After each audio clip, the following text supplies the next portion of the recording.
धर्मवीर भारती जी का यात्रा विवरण। कूर्मांचल में कुछ दिन। हिमालय की बर्फीली चोटियों की छांव में फूल, फल, झरने और बंगलों वाले कूर्मांचल का नाम लेते ही मेरी आंखों के आगे रामगढ़ की एक शाम धुंधली तस्वीर की तरह खिंच जाती है। एक बहुत ऊंची वनाच्छादित पर्वत श्रृंखला के इस बाजू में मीलों लंबा एक फलों का बगीचा है। सुनहले हरे, पीले, सिंदूरी और गुलाबी सेबों से लदे हुए पेड़ों की कतारें पार कर हम उस बंगले में जा पहुँचे हैं जिसमें महाकवि रवींद्रनाथ ठाकुर ने अपने कूर्मांचल प्रवास के कुछ दिन बिताए थे। बस की सड़क सैकड़ों फीट नीचे मटियाले सांप की तरह घाटियों और जंगलों में रेंगती सरकती चली जा रही है। सड़क के भी सैकड़ों फीट नीचे रामगढ़ के घरों की टीन वाली छतें दिख रही हैं और उनमें चलते फिरते लोग चींटियों की तरह लग रहे हैं और धीरे धीरे धनुषाकार होता हुआ जा रहा है। बंगले के सामने के लॉन में बेंत की खूबसूरत हरी कुर्सियां डाल दी गई हैं और बगीचे के मैनेजर ने चाय बनवाकर मंगाई है। 8000 फीट की ऊंचाई पर चाय की उस मेज़ पर हर तरह के लोग। मैनेजर जो बता रहा कि इन पहाड़ियों में कौन से फल और उग सकते हैं, कौन से उद्योग चल सकते हैं, इससे देश को क्या आय हो सकती है। मेरे एक मित्र जो बता रहे हैं कि वे एक दिन में 32 मील चलकर मुक्तेश्वर गए और लौट आए। राह में भूख लगने पर वे दर्जनों पराठे खा गए क्योंकि पहाड़ों का घी भी बहुत शुद्ध होता है।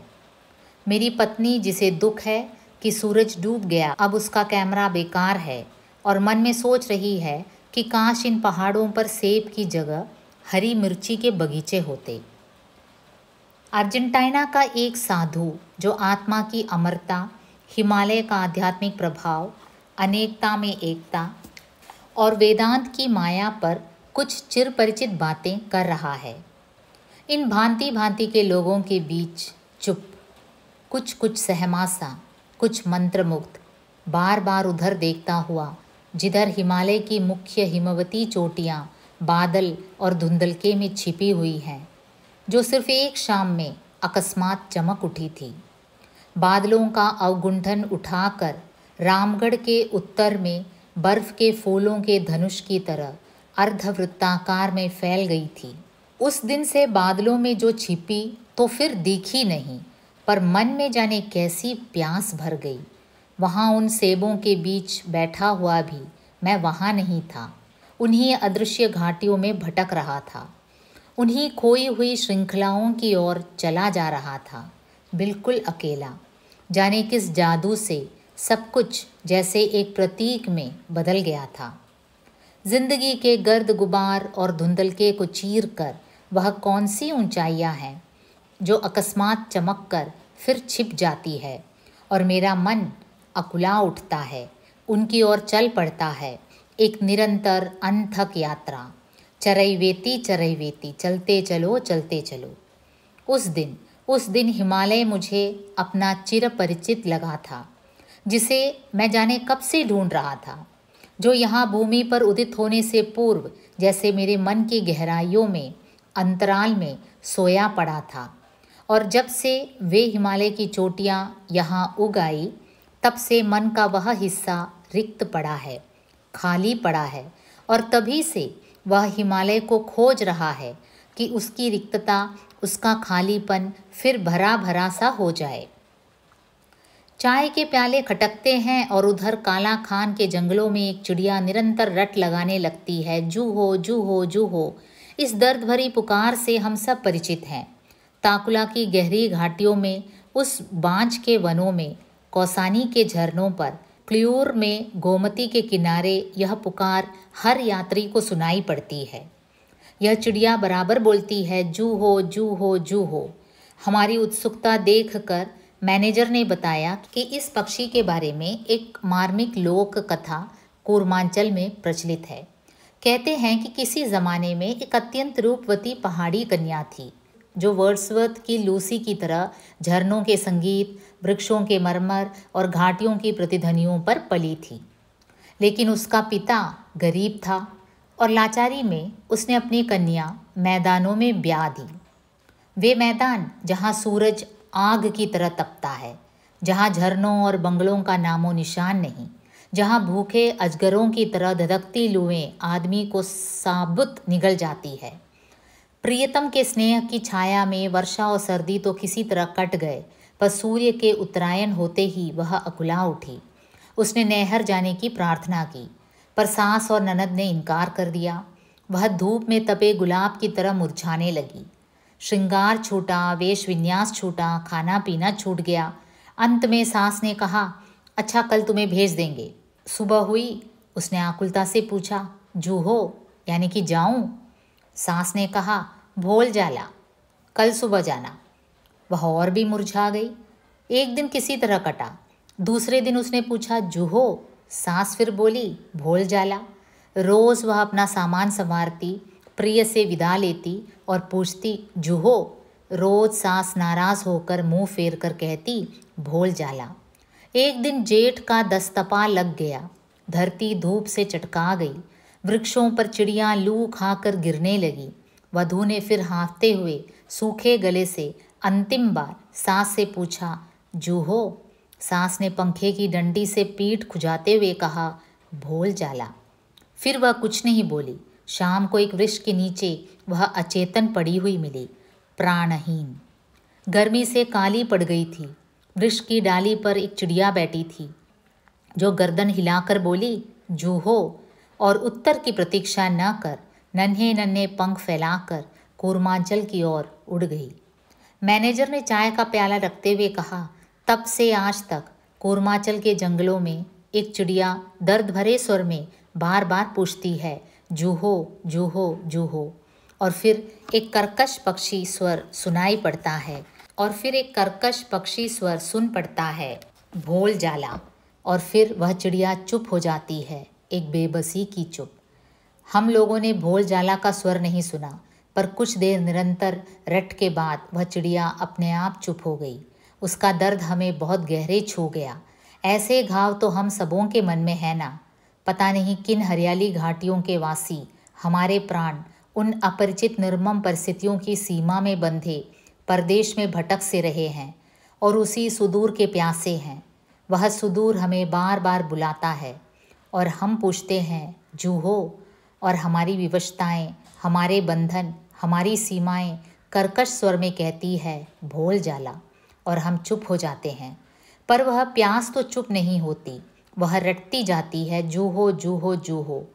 हम रविंद्र ठाकुर के बंगले में सामने बैठे थे और मैं सोच रहा था, कहीं ऐसे ही किसी क्षण में तो रविंद्र ने मर्मात होकर नहीं कहा था, आमी चंचल है, आमी सुदेरर पियासी, दिन चले जाए आभी आन मने, तारी आशा चेये था की वातायने।